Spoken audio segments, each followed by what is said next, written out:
vós me amais, guardai os meus mandamentos, e eu o rogarei ao Pai.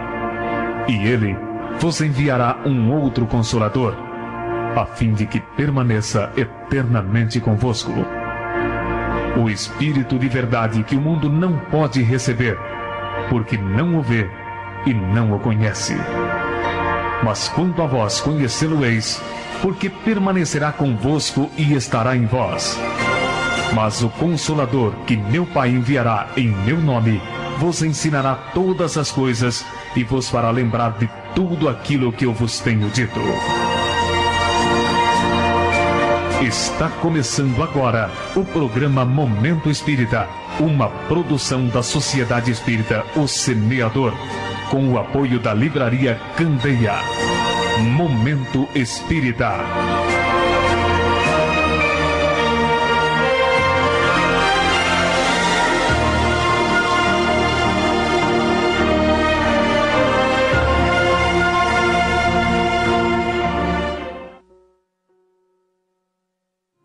Fraternalmente abraçamos a todos os nossos queridos ouvintes que a partir desse momento passam a acompanhar conosco mais um programa da série Momento Espírita.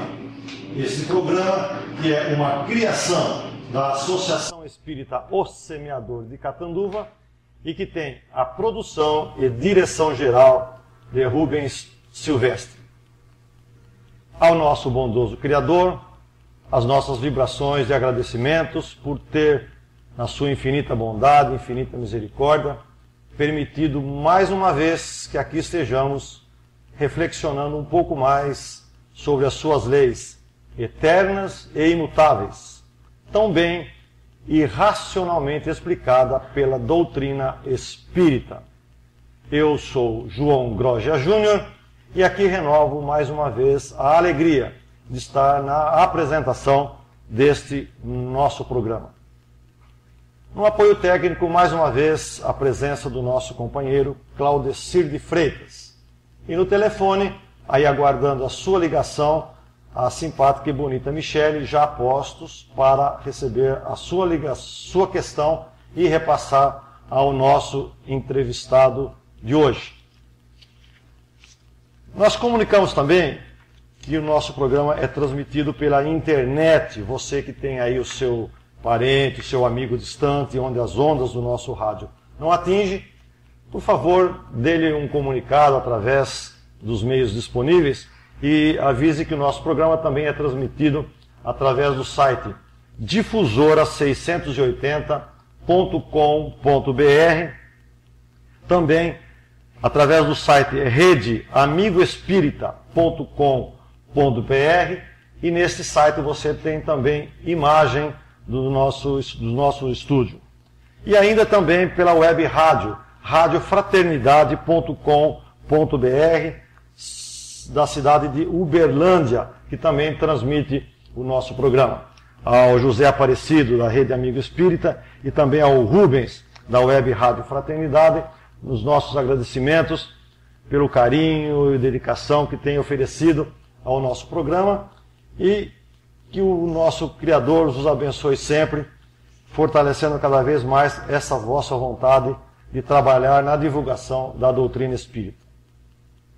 Muito bem, o nosso entrevistado de hoje é escritor, orador e divulgador da doutrina espírita, diretor da editora Eucéia, é dirigente do Centro Espírita Aurélio Augustinho da cidade de Uberaba, editor do jornal Ideal e Amor, e também na cidade de Uberaba, coordenador do programa radiofônico Espiritismo no Lar.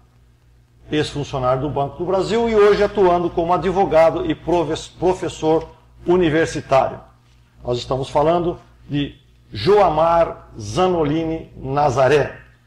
Como escritor, o Joamar é autor de diversas obras literárias, entre as quais nós destacamos Um Desafio Chamado Família e Família Laboratório das Almas.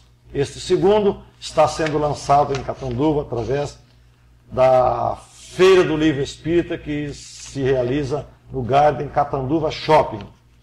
E desses dois livros, Um Desafio Chamado Família e Família Laboratório das Almas, é que nós extraímos o tema da nossa entrevista de hoje: a família e a educação dos filhos. Joamar, nossos agradecimentos pelo carinho de ter aceitado aí o nosso convite para vir até a gente trazer um pouquinho dos seus conhecimentos. Tudo bem?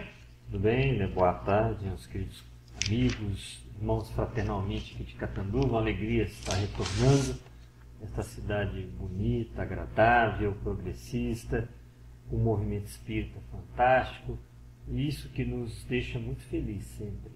Ver que a divulgação da obra espírita, não só da obra social, como da doutrina, ela tem se intensificado em todos os lados. Porque com isso significa que estamos esclarecendo-nos mais, estamos compreendendo mais o que é a vida, o que é, acima de tudo, a nossa existência, a nossa presença na Terra. É uma alegria muito grande estar aqui com vocês. Muito bem. Joamar, você escreveu um desafio chamado Família e agora lança Família Laboratório de Almas, entre outras obras que você tem. Nós estamos vendo aí que você tem duas que trata do assunto da temática família. Esse assunto família, ele te traz preocupação para insistir assim nessa temática? Você acha que a instituição família vai mal na nossa sociedade? Não vamos ser pessimistas em falar que ela vai mal, mas vem sofrendo as dificuldades de adaptação. Hoje o fenômeno da modernidade nos traz variações muito amplas no contexto da família. Aquele núcleo familiar tradicional, pai, mãe e filhos, não é o único hoje a coexistir na sociedade. Nós temos o chamado núcleo monoparental, quando apenas a mãe ou apenas o pai cria o seu filho. Nós temos hoje as famílias baseadas em uniões homoafetivas. Nós temos as famílias que são as plurais, aquelas em que o marido e a esposa são advindos de outros casamentos anteriores e ali se misturam filhos das relações deles anteriores. E temos até modernamente, conforme recentemente foi até reconhecido judicialmente numa decisão inédita, a questão da vinculação de duas mulheres ao mesmo homem. Então, as pessoas às vezes perguntam, mas está certo ou está errado? Não é questão de nós falarmos primeiro se está certo ou está errado.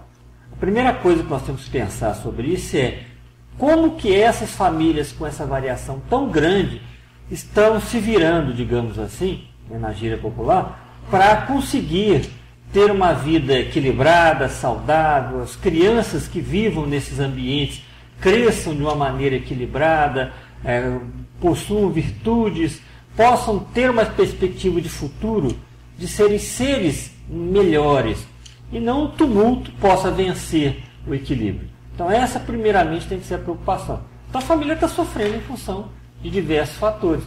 Então não está, vamos dizer assim, pessimismo, a família acabou, não. Ela continua firme e forte. Muitas pessoas nos questionam até como advogados, o número de divórcios cresceu, e aí? Cresceu nos últimos 20 anos, mas o número de casamentos também. Então, apesar da nossa dificuldade em lidar com as questões familiares, ainda investimos nela, e isso é que é importante a gente, a princípio, pensar. E nós podemos dizer que, com relação às famílias de algumas décadas atrás, apenas houve uma transformação, ou ela não se deteriorou, apenas se transformou, podemos dizer assim? Logicamente que isso vai variar de como cada um trata a questão familiar. Então, há lares que estão dando lições maravilhosas e show, de evangelho. E há lares que estão periclitantes, lares que está faltando tudo. Está faltando a menor noção cristã de conduta, está faltando respeito, está faltando diálogo, está faltando quase tudo. Sim, tem de todos os campos. Então, por isso que nós falamos que a família está sofrendo. Então é preciso socorrer a todos nós nessas questões. Como reagir perante as questões modernas? Porque hoje você usa o acesso à mídia muito fácil. Estamos vendo aqui, estamos ao vivo, na internet, a parafernália eletrônica é muito grande. Mas, ao mesmo tempo, a agressão aos bons valores familiares também. Então, a fidelidade, ao respeito, ao amor, à renúncia, ao sacrifício. Porque família, amor sem renúncia e sacrifício não é família verdadeira. Só que o mundo moderno não quer saber disso. Renunciar para quê? Eu tenho direito ao prazer. É o chavão do materialismo moderno. As pessoas querem ter prazer, por isso que elas casam 5, 6, 7, 8 vezes. Casam ou vivem em união estável, não importa o papel, importa a vinculação afetiva que se constrói. Por que isso? Porque não quer ter o menor problema, muitas vezes. Não são todos, mas são valores que a família está sofrendo. Você liga na televisão, vê um filme, vê uma novela, abre um livro, ouve uma música, vai ao cinema ver um filme, e os valores familiares são agredidos sistematicamente. Por quê? Porque não se quer preocupar com o outro. O materialismo que trabalha de maneira reiterada com o egoísmo e o personalismo quer divulgar justamente o inverso. Não, o importante é você. O importante é você ser feliz, o importante é você se preocupar. Se der para depois disso você pensar no outro, até pode, mas o importante é você. E são valores que realmente agridem a questão do amar uns aos outros, de não fazer aos outros, né, o que não quererias que vos fizessem, que são valores cristãos elevados. A família hoje, ela vive uma conturbação, assim, fruto dessa transição do nosso planeta também?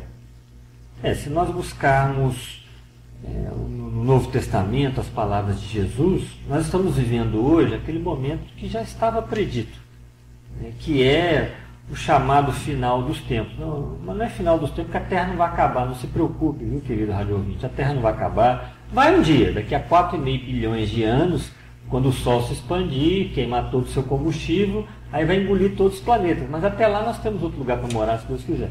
Então esse final dos tempos que se fala, é o final dos tempos do materialismo, da ilusão, e Jesus já havia nos alertado a isso. Chegará aquele momento em que as pessoas muitas vezes não saberão para que lado caminhar, que isso enganaria até mesmo alguns dos grandes trabalhadores, dos apóstolos, dos discípulos do bem, Jesus nos alertou. Então nós estamos vivendo esse momento. Quem quer perseverar realmente até o fim é finalidade, objetivo, esse que Jesus nos ressaltou, para que tivéssemos ânimo, que ele havia e está vencendo o mundo, é esse momento que nós vivemos. Então quem quer viver em conformidade com o padrão de conduta elevada, sofre, porque sofre por parte de outros que não querem viver assim, sofre a incompreensão, sofre a perseguição, sofre a calúnia, sofre a gozação, sofre o apontamento pernicioso. Vai. Agora, quem quiser realmente construir felicidade, é desse jeito. Porque o prazer do mundo é ilusório. As pessoas estão abrindo muita guarda. Porque, mas tanto prazer, tanta facilidade, olha que beleza. Eu estou aqui parado no metrô, estou lá mexendo no meu celular, meu smart, e estou lá, tudo beleza, faço o que eu quiser, vejo. Sim, mas e os valores morais? Nós estamos esquecendo os valores morais. Eu sou professor universitário e tem hora que eu fico triste com alguns jovens que com 21, 22 anos já esgotaram todas as possibilidades de prazer humano e mundano. E depois caem em depressão. Aí as pessoas olham as crianças de 14, 15 anos, que está assustando a medicina, porque nunca se teve tanto jovem, 14, 15, 16, 17 anos, tomando remédio de tarja preta para depressão, síndrome de pânico, não sabe por quê. Por isso. Porque nós esquecemos a alma, estamos investindo com muita volúpia no corpo. Corpo não traz paz. Corpo não traz alegria verdadeira. Corpo não traz felicidade. O que traz é satisfazer os anseios da alma. Essa sua obra, Joamar, recente, essa mais recente, essa obra literária, chama Família Laboratório de Almas. Por que você diz que a família é um laboratório de almas? Nós podemos nos socorrer de uma colocação de Jesus, que através da pena de Neio Lúcio, pela fotografia fantástica de Francisco Cândido Xavier, no livro Jesus no Lar, em que Jesus fala que o lar é a verdadeira escola das almas, é o verdadeiro laboratório onde as criaturas trabalham todos os valores do sentimento.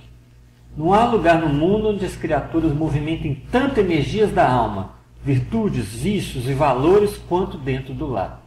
Então, o que você faz no laboratório? Experimentos. O lar também, você faz os experimentos frutos da convivência diária, e aquele que souber aproveitar esses experimentos, essas experiências para crescer, vai crescer de uma maneira imensa, intensa. Porque o melhor lugar onde se trabalha isso, onde se exige paciência, tolerância, indulgência, compreensão, renúncia, sacrifício, abnegação, todos os valores que fazem a alma crescer. Em todos os lugares nós vivemos um pouco disso, mas com tanta intensidade igual no lar, não. Então, quer dizer, o laboratório para nós podermos fazer essas experiências nobres, nobilitantes, crescer. Nós estamos aqui para crescer. Por isso que quando nós deixamos de preocupar em crescer, a alma se torna infeliz, se torna doente, se torna enferma. Porque o nosso papel na vida é crescer. E só se cresce trabalhando as potencialidades do ser, no sentido de eliminar o vício, o que não é bom, e aprimorar aquilo que seja. Muito bem, esse é o programa Momento Espírita e nós estamos conversando hoje com o escritor, orador espírita, advogado, professor universitário e dirigente espírita na cidade de Uberaba, Minas Gerais, Joamar Zanolini Nazaré. Você continua ligando para a gente no 3522-2228, fala com a Michele e deixa a sua questão a ser transmitida ao nosso entrevistado. Nós gostaríamos de comunicar que o Joamar estará hoje, a partir das 16 horas, na Feira do Livro Espírita, que acontece no Garden Catanduva Shopping, numa tarde de autógrafos. Ele estará lá, você que gostaria de conhecê-lo pessoalmente, conversar, adquirir um dos seus livros, principalmente o lançamento que ele está efetuando na Feira de Catanduva, que é o Família Laboratório das Almas, e ali obter também o seu autógrafo. Também, às 19h30, lá no Centro Espírita Bezerra de Menezes, na Rua Municipal 820, ele estará oferecendo um seminário sobre o tema Relacionamento dos Pais e a Educação dos Filhos, a partir das 19h30, lá no Centro Espírita Bezerra de Menezes. E amanhã, às 9 horas, em Rio Preto, nós temos em Rio Preto inúmeros ouvintes que nos acompanham em Rio Preto, na bonita cidade e também em toda a região. E nós convidamos a todos para amanhã às 9 horas no Centro Espírita Allan Kardec, na Rua Floriano Peixoto, 975, na Boa Vista. O nosso entrevistado Joamar estará proferindo palestra Os Pais ante a Mídia Moderna e o Consumismo. Você é convidado então amanhã para comparecer lá em Rio Preto, no Centro Espírita Allan Kardec. Muito bem. Joamar, a vida atual muda muito e muda muito rapidamente. E sendo assim, ela exige de cada um assim, uma capacidade de transformação para enfrentar esses desafios que ela nos apresenta constantemente. Obviamente, na educação dos filhos, esse quesito deve ser considerado por todos os envolvidos. Como fica a educação da família nesse ponto de vista? Quanto mais dificuldades nós enfrentemos, obviamente que nós devemos dedicar mais. Então, os pais precisam primeiro ter consciência da sua responsabilidade, que é a educação dos filhos. Educar os filhos significa prepará-los para a vida. Educar os filhos significa auxiliá-los a procederem um esforço de renovação íntima, de autoeducação. Então, os pais hoje precisam estar mais atentos. A favor deles, em relação às gerações passadas, tem o fato de que hoje as pessoas têm menos filhos, né, em função das dificuldades materiais, da atenção que se deve prestar em função dos desafios maiores da vida moderna. Hoje as pessoas têm poucos filhos, 1, 2, alguns 3, mas a maioria está ali, 1, 2 filhos, muitos casais nem filhos têm. E diferentemente de antigamente, que eram 13, 14, 15, né? Meu sogro e minha sogra, por exemplo, tiveram lá em Uberaba 13 filhos, coisa que hoje é quase inimaginável, a não ser isoladamente, quando a pessoa geralmente adota-se muito, aquelas pessoas que fazem um trabalho fantástico social. E também, a favor dos pais hoje, nós temos a quantidade de informações que não se tinha antigamente. Então, hoje nós temos uma quantidade fantástica de informações. Aqueles que vinculam-se à doutrina espírita têm obras maravilhosas, orientações diretas, objetivas. Aqueles que não se vinculam à doutrina espírita, nem por isso, porque temos autores muito bons trabalhando a questão da educação, do lar, da família. Temos também. Então, hoje o socorro que nós temos em relação à informação é muito grande. Então, os pais têm que se concentrar Não é só preocupar com a carreira, é lógico, dar conforto material para os filhos é nobre, é uma ideia boa, é um sentimento positivo. Mas nós temos que lembrar que eles não são corpos físicos, são almas que têm corpos. Então, se nós não atendermos as necessidades da alma, nós estaremos fazendo pouco. O nosso filho precisa, ao longo da convivência no lar, receber valores, conceitos e exemplos muito bons, de valores elevados, de virtudes, porque amanhã eles vão enfrentar o mundo com essa bagagem. Lógico que são espíritos reencarnados, sim, trazendo a sua experiência pessoal, sim. Só que quando nós reencarnamos na Terra, nós reencarnamos num estado temporário de hipnose, de sono, de perturbação, e vamos despertando aos poucos ao longo dos anos. Então, se nós trazemos um passado com bons valores, se eles forem incentivados, eles aumentarão mais. Se nós temos um passado com erros, e esses erros forem combatidos por uma boa educação, vai se vencer mais esse passado e vai se possibilitar um melhor futuro. Agora também, se nós trazemos esses erros, os pais forem relapsos e deixar que os filhos não recebam bons valores na educação no lar e apenas vejam os maus exemplos do mundo, eles reincidirão os velhos erros. Então a matemática é muito simples. Esforço, trabalho intenso significa melhoria do espírito, educação. E não vamos resolver os problemas do mundo a não ser pela educação. Costuma-se dizer sempre que a presença dos pais com os filhos é importante, é primordial.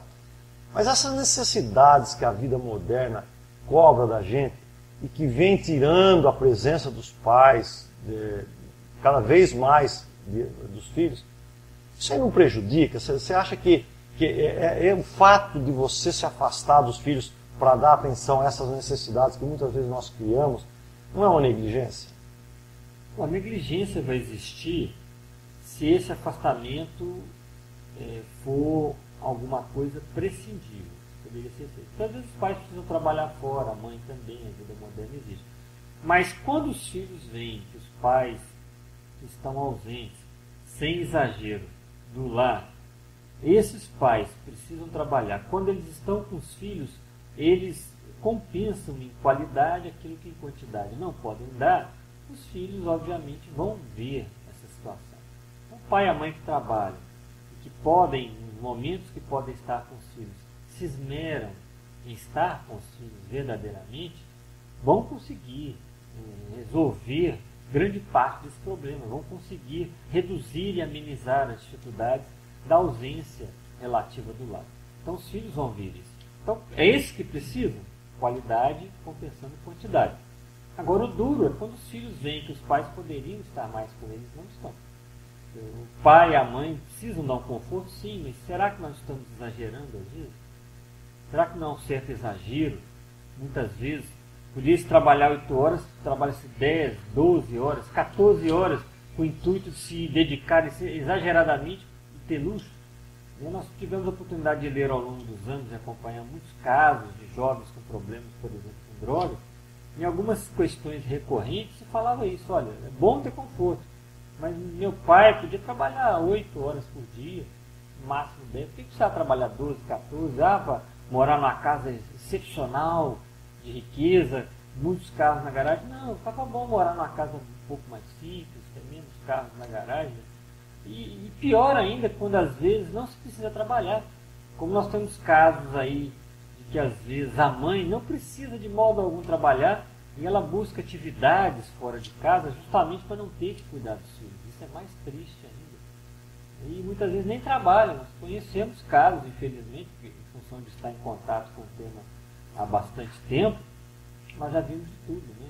Já vi de tudo, já vi casos que a mãe prefere ir, vai para o shopping a tarde inteira, arrumar cabelo, vai mexer com isso, vai fazer converscote social para não ficar em casa. Ah, Deus me livre, menino dá trabalho, deixa com a babá. Aí é lamentável, amanhã os desastres virão, aí não vai adiantar chorar ou lamentar, porque nós os construímos. Muito bem, João Mar, vamos falar sobre a família em si. Onde que começa a formação de uma família? A gente poderia dizer que ela começa no casamento, no nascimento do primeiro filho ou começa lá atrás no namoro? Ou existe uma outra situação? A família, o primeiro passo da família é a constituição da união. A união ali do casal, eles iniciam naquele processo da vinculação afetiva. É lógico que já existe uma preparação anterior. Quando nós começamos uma relação, aí vai um recado para a moçada hoje, no ficar, o simples ficar numa festa, na boate, na balada, já é uma vinculação inicial que se cria afetivamente com alguém. Ah, mas não foi para frente. Sim, mas a impressão que se deixou já traz um resultado espiritual. Então, se você ficou com alguém, esse alguém não se vinculou de imediato e nem você, cada um foi para o seu lado, não se criou um vínculo de imediato. Mas se criou na consciência de cada um a necessidade de se questionar amanhã como eu tratei o meu semelhante. Então, quer dizer, vinculação afetiva ela começa no mínimo, né? Não ficar... No namoro se intensifica. E obviamente que quando nós estamos com alguém, nós estamos fazendo promessas afetivas a esse alguém. Promessas não são só palavras. Olhar, estar com alguém é promessa afetiva. Então isso tudo vai se intensificando. Quando se assume a questão familiar, quer dizer, aquele casal começa uma vida a dois, aí começa o passo inicial da família, propriamente dito, que vai se intensificar, obviamente, com a chegada do filho, dos filhos, que aí a família vai tomar, né, um aspecto mais relevante, mais profundo. Então não basta achar que, mas eu vivo em união estável, não casei. Não importa, não é a questão civil que regula. Espiritualmente importa é a vinculação afetiva que nós fazemos. E os filhos significam uma responsabilidade maior, mais intensa nessa questão familiar. Agora, aqueles que estão aí, não vou ter filhos para não ter trabalho, vamos pensar com um pouquinho mais de carinho. Primeiro porque o compromisso afetivo já existe, né, com o companheiro ou com a companheira, que estão formando aquele núcleo inicial da família. E evitar filhos por preguiça, por medo, por má vontade, não é uma boa coisa. É uma péssima opção. Porque depois a nossa consciência nos cobra, depois nós deixamos de aproveitar uma encarnação que seria maravilhosa para que recebêssemos companheiros na condição dos filhos, e não é de bom alvitre fazermos isso. Lógico que aqueles casais que se compromissaram na vida espiritual a não ter filhos existem. Por quê? Porque precisam resolver algumas pendências entre eles, tudo bem, mas isso é exceção, não é regra. Então a regra é uma família em que esteja lá o casal unido, em que cheguem os filhos. Filho dá trabalho? Dá, gente, mas é o trabalho mais abençoado que existe. Dá despesa? Dá. Mas é a despesa mais iluminada que existe.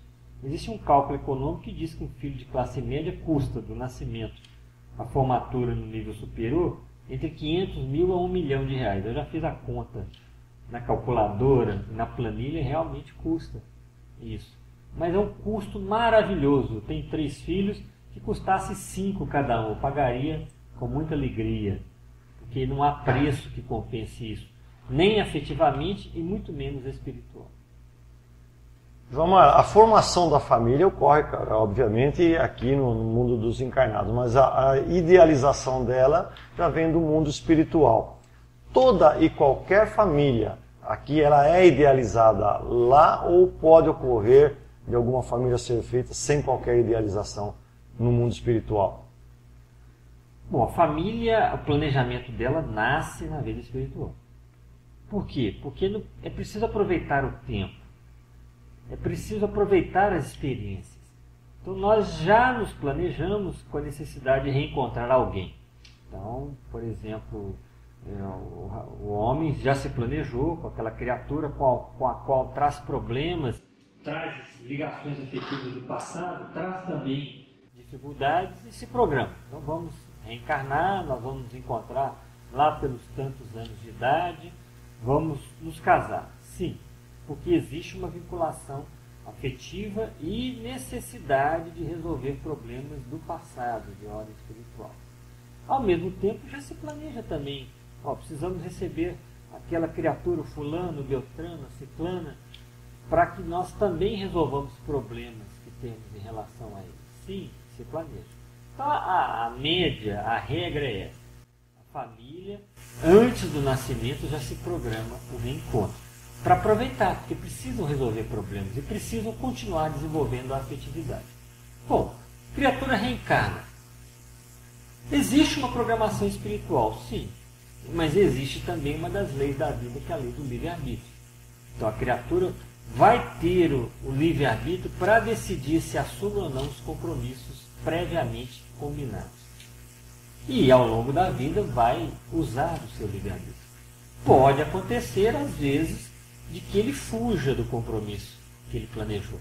Porque inconscientemente ele pensa, poxa, começa a bater o medo. Vamos supor que ele vai ter que enfrentar certas situações e inconscientemente, apesar de não lembrar do que fez, planejamento do plano espiritual, começa a bater o medo. Nossa, casamento deve dar um trabalho, né?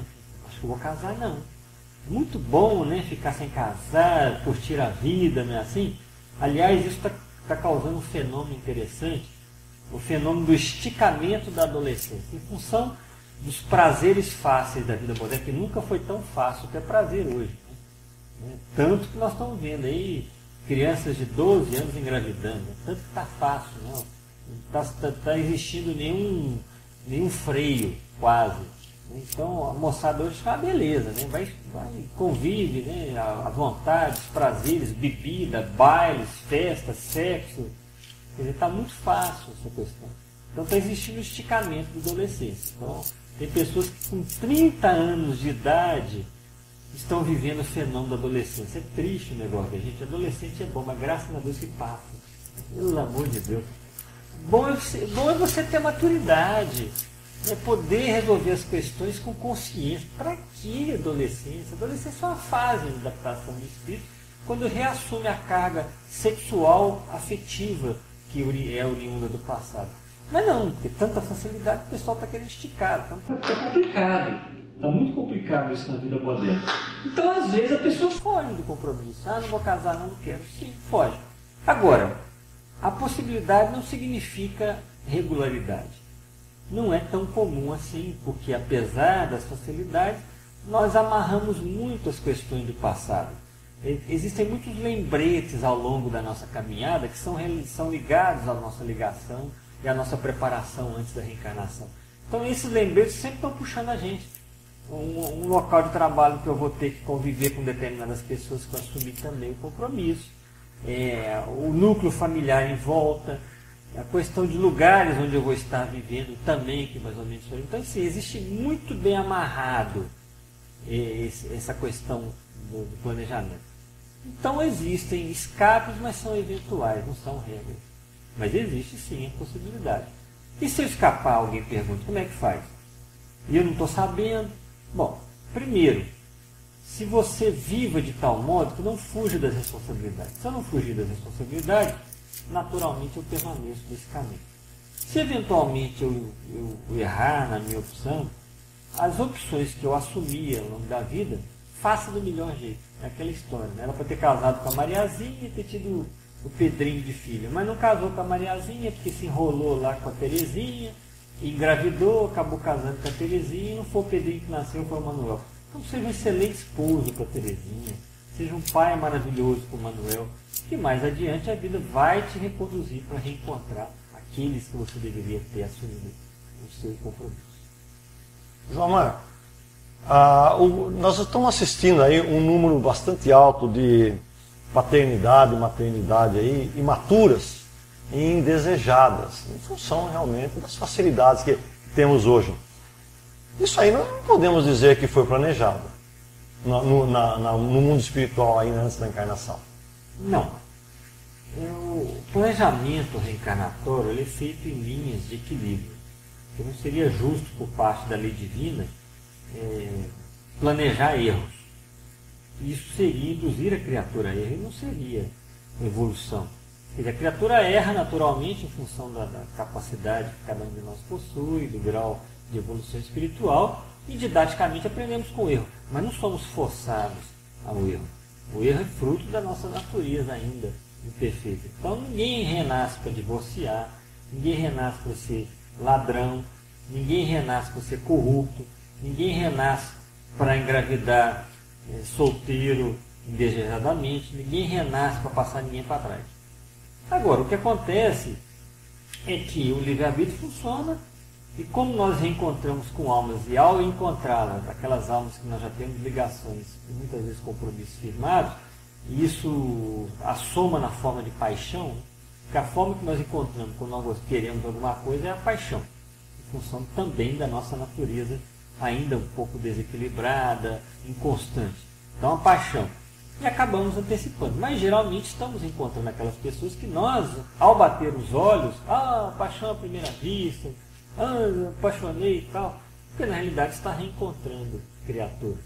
Até porque paixão é nada mais, nada menos do que uma intensificação excessiva do desejo de estar com alguém. E passa.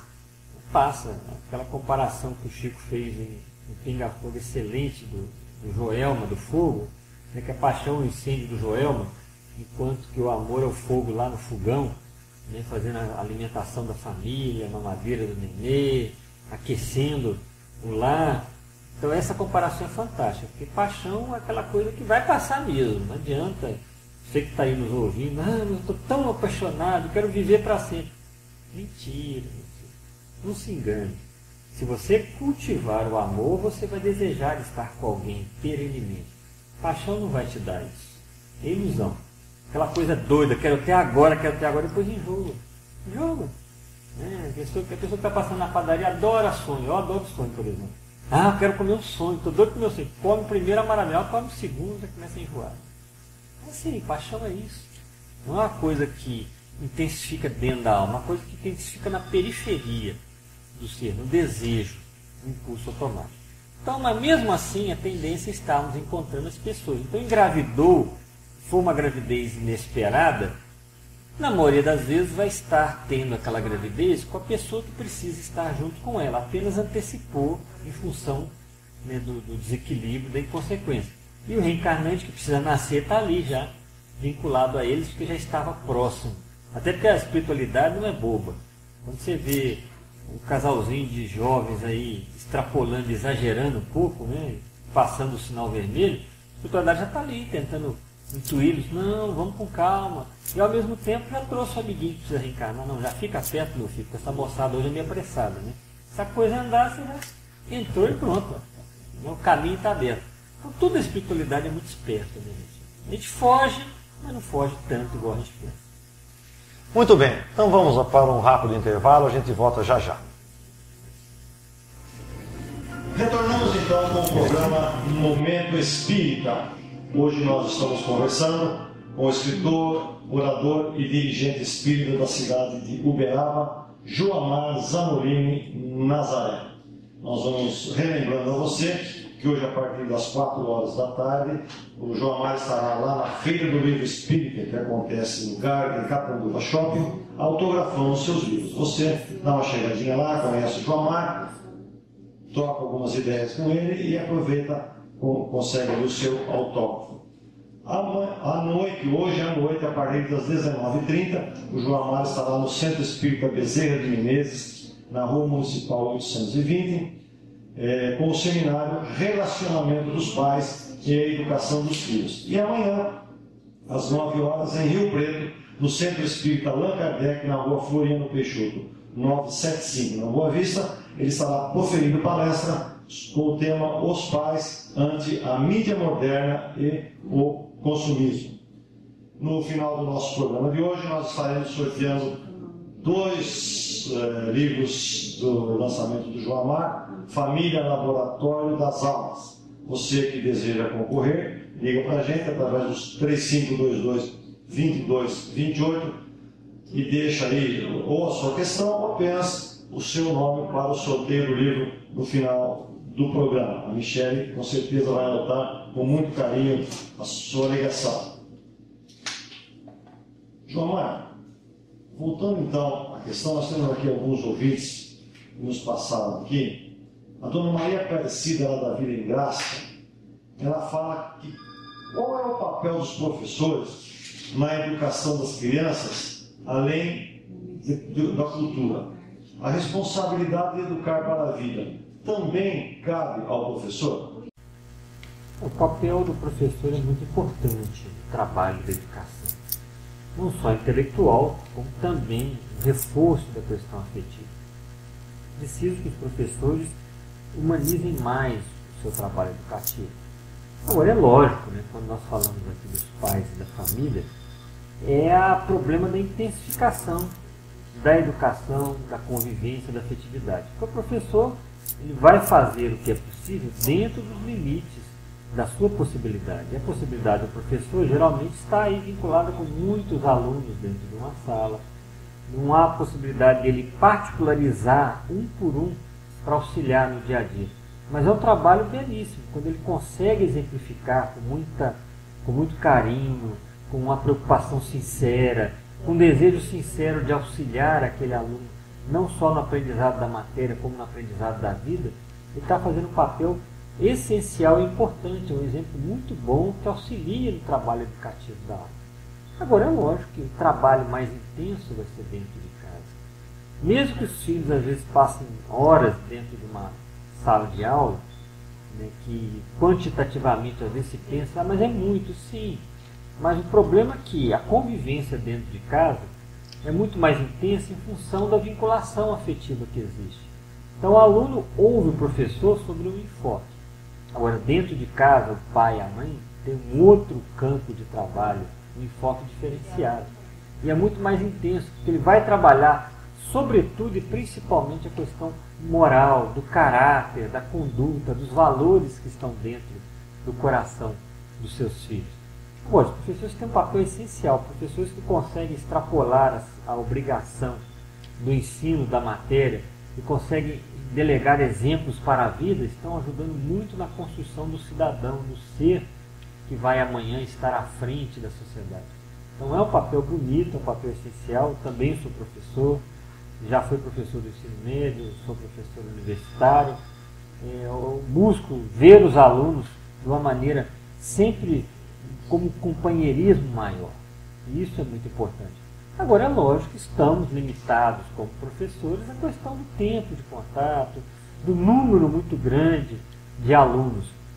Né? E às vezes um professor, a não ser nas primeiras séries, depois que ele passa para o antigo ginásio que a gente falava, da 5ª, à 8ª, à 9ª série, aí são vários professores que ministram as matérias para o aluno. Então tudo isso vai nos mostrando que podemos ajudar muito, mais ainda quando nós auxiliamos os pais chamando-os à escola. É preciso que a escola também chegue os pais e os ajudem. Inclusive, uma das questões da educação moderna que vai ajudar muito no resgate da família vai ser justamente esse. É a questão de a escola começar a trazer os pais para dentro dela. Venham pais. Já existem escolas de pais em alguns estados brasileiros. Os pais têm que ir lá uma vez por mês na escola e são ministradas palestras e temas voltados justamente à responsabilidade deles com os filhos dentro de casa. E aí sim, uns ajudando os outros, e não às vezes discutindo, não, meu papel é mais importante, não é isso, todos têm que se ajudar no trabalho educativo. E escolher boas escolas, boas universidades, bons cursos, seria o melhor caminho, ou pelo menos um bom caminho para projetar o futuro de nossos filhos? Ajuda muito. Né? Escolas que têm tradições humanísticas, né, são muito importantes. Lógico que nós sabemos que às vezes a questão é econômica.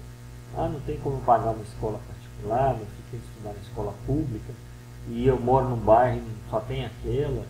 Isso às vezes dificulta. Na medida do possível, sim, escolher bem a escola dos filhos, que se preocupem com a questão do desenvolvimento emocional.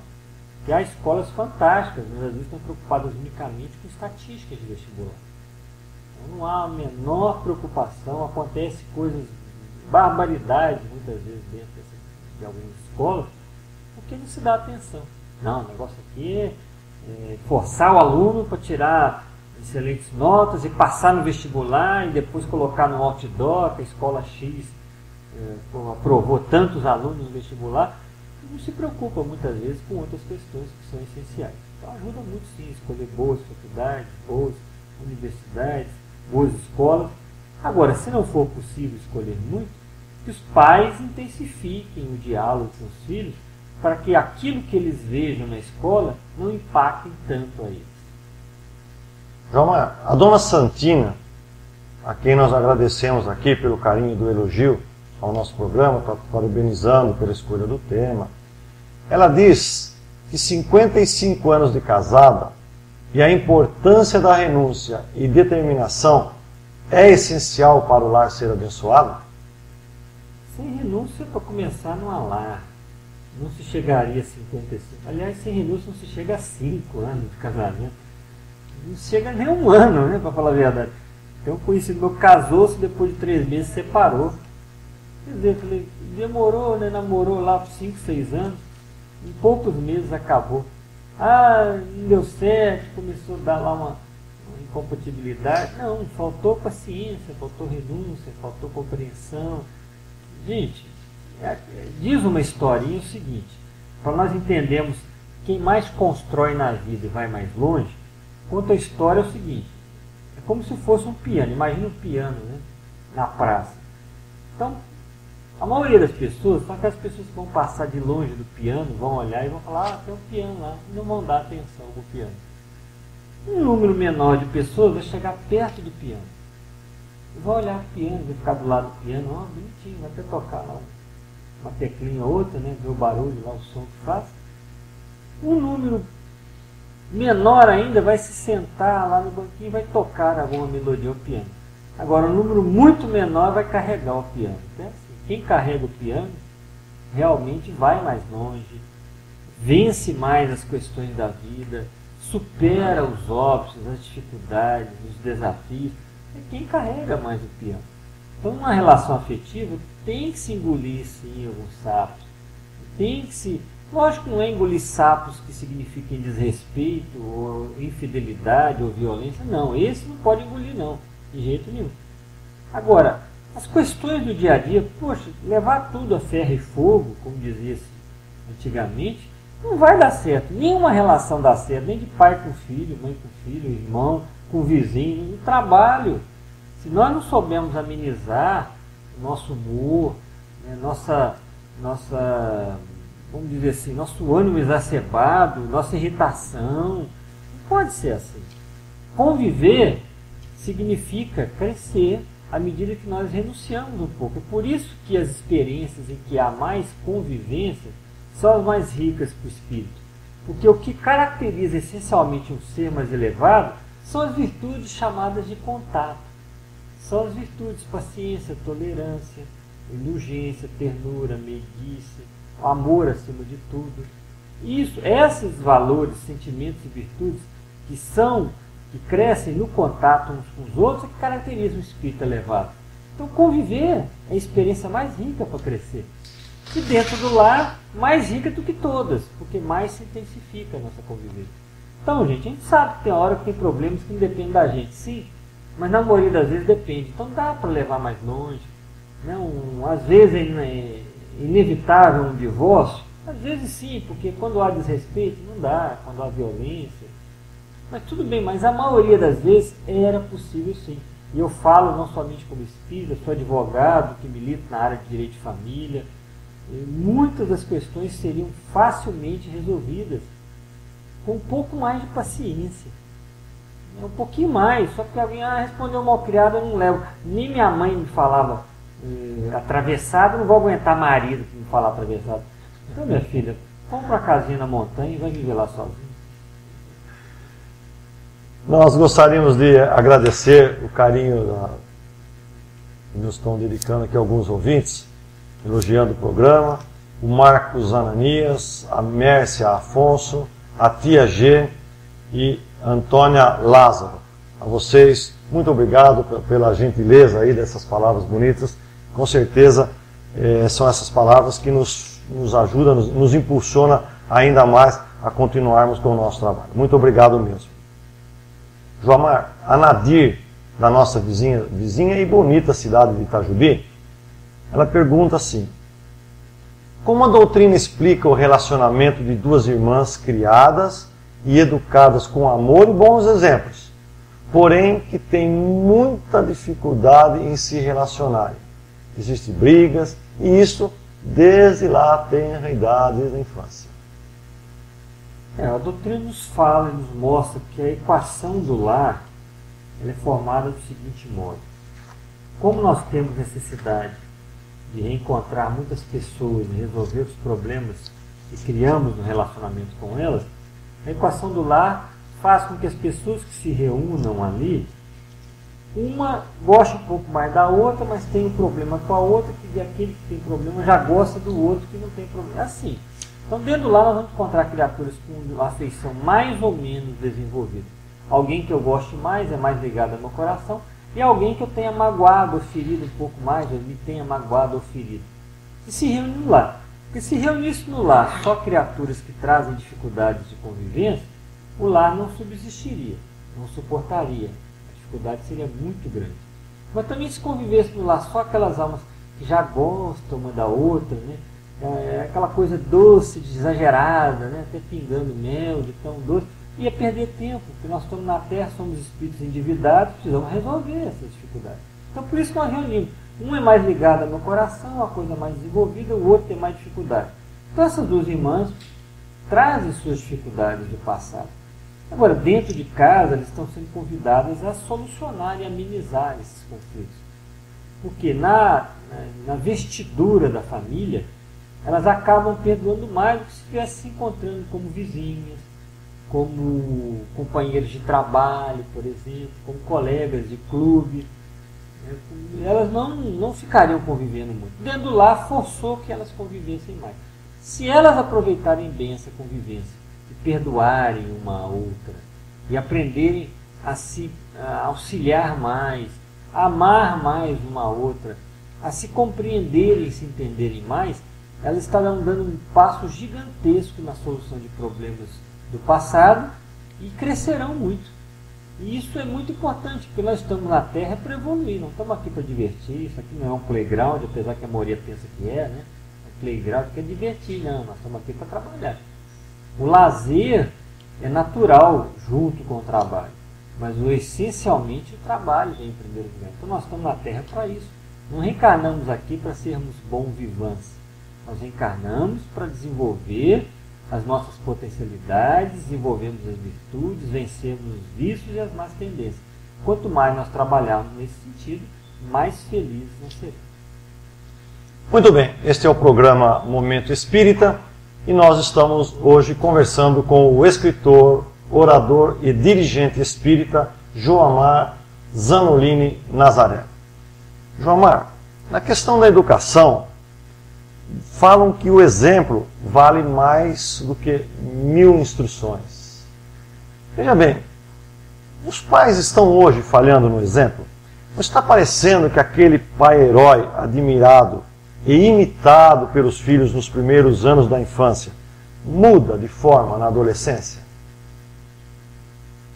Existe a fase do pai e da mãe heróis, quando a criança está nos dias mais tenros da infância.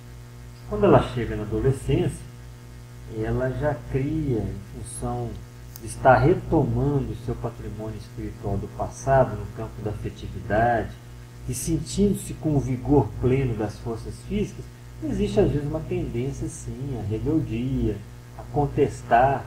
Isso, aliás, é uma coisa das mais repetitivas, né?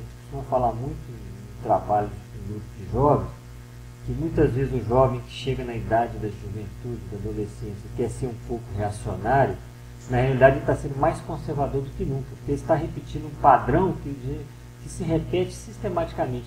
Porque a mãe e o pai dele fizeram isso nessa idade, o avô e a avó deles fizeram isso, os bisavós fizeram isso, os trisavós fizeram isso. Então, rebeldia juvenil é a coisa mais repetitiva que existe no mundo, porque reprodução de modelos, de uma maneira intensa. Então, esses pais precisam trabalhar o exemplo, porque quando chegar nessa fase, pode ser que haja um certo estremecer daquela proximidade entre pais e filhos, mas todo aquele bom exemplo que foi semeado nos dias da infância vão estar gravados. E eles vão acabar imitando pais, sim. Emmanuel fala, através da fotografia de Francisco Franco Xavier, de que o exemplo é tão forte de que filhos acabam imitando pais involuntariamente. Já não vou fazer igual meu pai e minha mãe, não, né, porque eu estou numa fase rebelde. Só que ele acaba fazendo coisas que ele acha que é dele, que são realmente imitação dos pais. Hábitos, maneira de se comportar, modo de se expressar. porque acaba assim, o exemplo é muito forte. O exemplo, junto com o diálogo, são os dois elementos mais intensos e poderosos no trabalho de educação. Tem que exemplificar, e exemplificar é difícil, sim. Por isso que educar cansa. Os pais reclamam muito de educação. Ah, mas é demais, cansa demais. Cansa porque tem que melhorar. Porque para ele dar um bom exemplo para o filho, ele tem que combater os seus próprios vícios. Não vão ser perfeitos, obviamente. Mas se os filhos olham os pais se esforçando para errar menos, isso já é um exemplo. O esforço dos pais. Então, mesmo no erro, o pai vai lá, pede desculpa, volta, retifica o erro, também acaba sendo um bom e um grande exemplo. O que não pode é o relaxamento. Ah, não, a vida é assim. Pai e mãe quer viver vida de garotão e garotona. Pai e mãe que quer viver na boa. Não, gente. É responsabilidade. Alegria é uma coisa, e consequência é outra. Nós podemos ser alegres, gostar das coisas. Eu gosto de música, todo tipo de música, sair, passear, diversão. Sim, não tem problema, eu gosto mesmo. Senão vai parecer velho de 200 anos de idade, né? Porque seriedade não é cara fechada, seriedade não é fugir das alegrias do mundo. Seriedade é uma postura de equilibrada, uma postura séria, uma postura reta de alguém que é alegre e feliz sem ser inconsequente. Então vamos dar bons exemplos para os filhos e vamos esforçar para melhorar, porque nos esforçando para melhorar, já estaremos dando bons exemplos para eles. Nesse quesito ainda, falando sobre a questão da adolescência, os filhos quando atingem essa fase, é normal que eles busquem assim uma liberdade de ação para as que são as suas obrigações, né? Os pais estariam aí negligenciando na orientação na fase pré-juvenil no que diz responsabilidade, o que me parece pelo menos que deve acompanhar essa liberdade que eles buscam na adolescência? Sim, infelizmente, grande parte dos pais estão imprevidentes, estão distraídos para essa responsabilidade. Então tem que aproveitar os primeiros anos da infância para intensificar muito o trabalho educativo. A educação nunca acaba, mas os primeiros anos da infância são os mais férteis, porque ali você pode observar a criança de perto, você pode intensificar a observação, sondar a alma deles, observar os defeitos, as virtudes, ver o que é preciso fazer, arrancar as ervas daninhas no jardim do coração dos filhos. Isso é muito importante. Então tem que intensificar. Pais que criam cumplicidade com os filhos nos primeiros anos da infância, eles permanecerão próximos a eles, mesmo na juventude e adolescência. Lógico que de uma maneira diferente, mas se eles criarem a amizade e a cumplicidade, continuarão próximos. João Mar, certa vez uma freira católica me disse que a educação de uma criança começa 20 anos antes dela nascer. Isso ela queria dizer que nós devemos educar nossos filhos preparando-os para serem bons pais. Ora, se os nossos pais não tiveram esse cuidado de nos preparar para este fim, como que nós vamos nos educar para oferecer uma boa educação? Primeiro que existe em nós a ideia inata da responsabilidade dos pais e das mães. Existe. As pessoas sabem que tem que educar um filho, mesmo aqueles que não têm acesso a melhores informações. O que está acontecendo é, quando eu ajudo meu filho a ser um bom filho, a criar seus valores, a ter exemplos não militantes, a achar um caminho digno para seguir, eu estou preparando meu filho e a minha filha para serem bons pais. E muni-lo de informações para isso também. Por isso que lá na lição A Nova Geração, no livro A Gênese, de Allan Kardec, a última lição do livro A Gênese, fala como é que vai se dar o trabalho de renovação da humanidade no terceiro milênio. Pela educação. Porque nós, preparando melhor nossos filhos, eles serão melhores pais. Quer dizer, amanhã, quando eu estiver voltando lá, como meu próprio neto, ou bisneto, eu estarei recebendo uma melhor educação daqueles que estarão me recebendo como pai.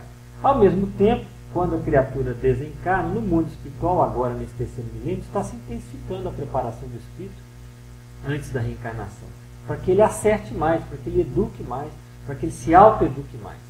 E as informações fantásticas que nós temos. Hoje ninguém pode alegar ignorância. Nós temos reunião de pais lá em Uberaba, e a pessoa, a hora que ela começa a frequentar, ela costuma falar isso, mas se eu soubesse disso, então faça daqui para frente.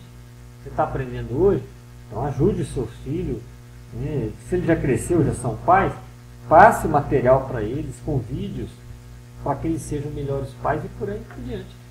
Porque felizmente a tendência agora é nós intensificarmos esse trabalho de educação. E ajudemos os pais relatos a se despertarem, porque o centro espírita está trazendo os pais para dentro do centro, as igrejas, as escolas estão trazendo os pais para dentro do centro, a sociedade está se discutindo. O último capítulo desse livro que nós vamos estar lançando hoje fala do bullying. E uma das coisas que o bullying hoje criou na discussão na sociedade, que foi talvez o único aspecto positivo da questão do bullying, foi que despertou de que os pais precisam educar melhor os filhos. Porque os filhos trazem para a sociedade o exemplo de receber em casa.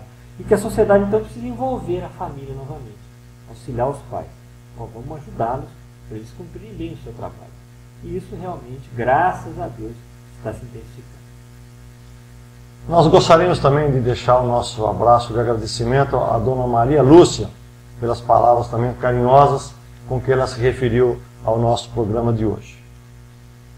João Amar, no relacionamento de pais e filhos, fale para a gente um pouco sobre livre-arbítrio, liberdade e limites. E aí, incluindo a questão das mídias, né, de um modo geral, da internet, dos entretenimentos, da cultura, da forma como ela está hoje. Bom, quando os nossos filhos nascem, já começa um trabalho educacional. Até antes de nascer, o ambiente do lar que vai recebê-lo já é um trabalho de educação. Agora, à medida que o tempo passa, nós precisamos ir ensinando-os a assumirem responsabilidade. Então, as crianças, desde os anos mais tenros, precisam começar a assumir. Uma criança de 2 anos, ela não pode assumir muita coisa, mas ela pode guardar o sapatinho, o chinelinho dela, ela que troca. Ela pode deixar um objeto no lugar certo. Ela pode deixar os brinquedos dentro da caixa, para não ficar bagunçados, espalhados pela casa. Então, desde os primeiros dias, nós vamos ensinando para eles responsabilidade. E à medida que eles possam assumir mais responsabilidade, nós vamos dando mais liberdade para eles. Isso é uma maneira, isso é aos poucos. Então, nosso filho não vai chegar amanhã na juventude e vai de repente ser liberado de uma vez para ele. Não. À medida que ele cresce, ele vai tendo liberdade de escolha. Então, uma criança pequena, que já pode fazer algumas coisas, ela pode, por exemplo, estar escolhendo qual a camiseta que ela vai sair, por exemplo. Vamos sair, vamos na vovó? Mas queria aquela camiseta. Então tá, meu filho, pode escolher aquela camiseta. Então nós vamos abrindo, à medida que o tempo passar, que ele tenha mais liberdade, mas desde que ele tenha mais responsabilidade. Porque os pais vão aos poucos liberando os seus filhos. Existe um eixo de responsabilidade dos pais e dos filhos, que a gente costuma até mostrar no seminário, que mostra o seguinte: quando os nossos filhos nascem, eles têm 0% de responsabilidade sobre si mesmos. Então a criança não sabe nem expressar nada da sua vontade. E os pais 100%. Mas à medida que o tempo passa, vai caminhando. Nós vamos liberando. Daqui a pouco é 90% dos pais de responsabilidade sobre os filhos, 10% nós liberando. Daqui a pouco 80-20, 70-30, 60-40, depois meio a meio, até chegar lá ao contrário. Aí passa a ter 40 os pais, 60 os filhos, até que eles cheguem naquela idade que eles vão assumir a própria vida. Ali sim, 100% da responsabilidade passa a ser deles, os pais não vão ter mais responsabilidade sobre os filhos nesse sentido. Vão continuar amigos, aconselhadores, preocupados, sim, mas os filhos já terão o livre-arbítrio para resolver sozinhos. Então, por isso nós temos que preparar os nossos filhos ao longo da vida. E tem que aprender os filhos a ter limites. Tem que saber ouvir não. Criança que não sabe ouvir não é um adulto perigoso amanhã.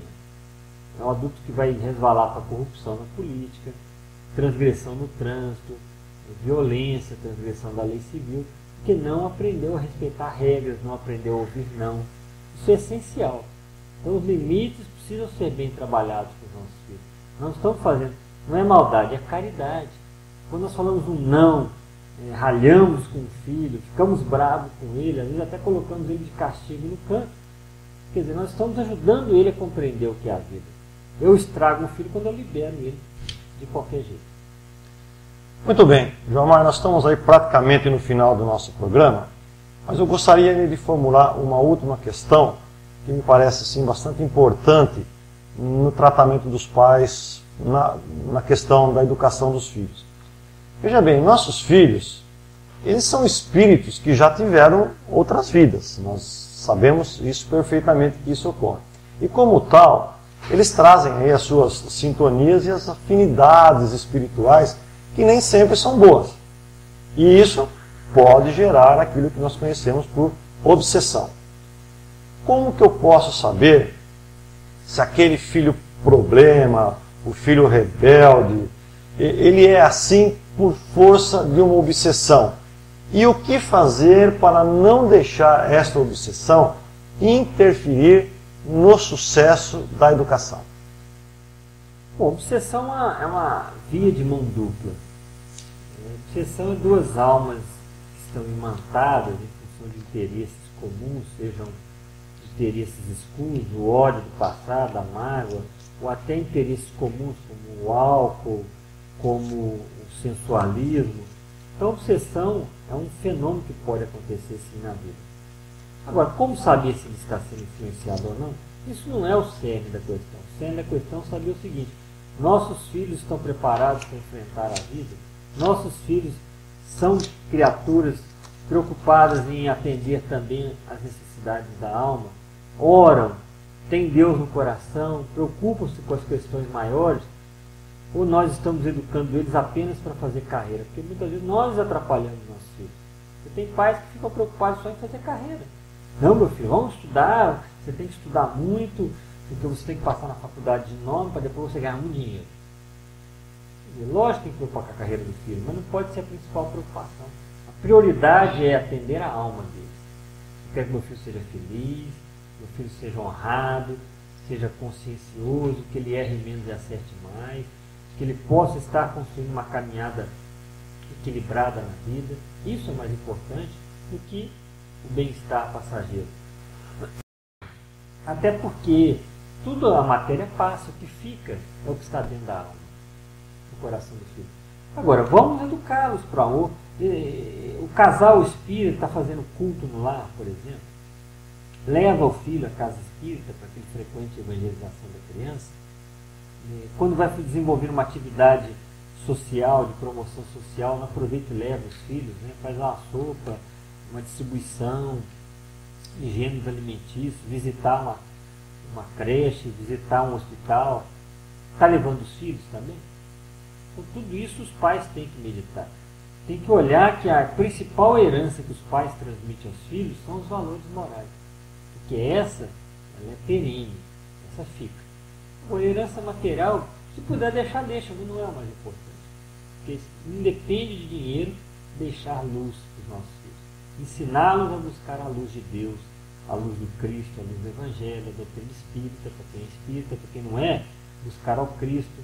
Para quem não é cristão, buscar a Deus, a ética da convivência do ser. Tudo isso é essencial, que precisa ser feito. Muito bem. Então nós estamos chegando ao final do nosso programa Momento Espírita de hoje. Nós queremos deixar aqui o nosso agradecimento ao escritor e orador espírita Joamar Zanolini Nazaré, que hoje esteve aqui sendo entrevistado. E fica aqui, Joamar, o nosso convite para você estar conosco aí tantas outras vezes quantas lhe for possível. O espaço aí para suas considerações finais. Agradecer nossos queridos ouvintes estarem pacientemente nos ouvindo agora. Agradeço a comunidade Catanduva, o prazer estar aqui novamente. Faça o convite para os temas hoje à noite aqui em Catanduva, amanhã pela manhã em São José do Rio Preto, porque são temas muito envolventes. Eu tenho uma família muito rica.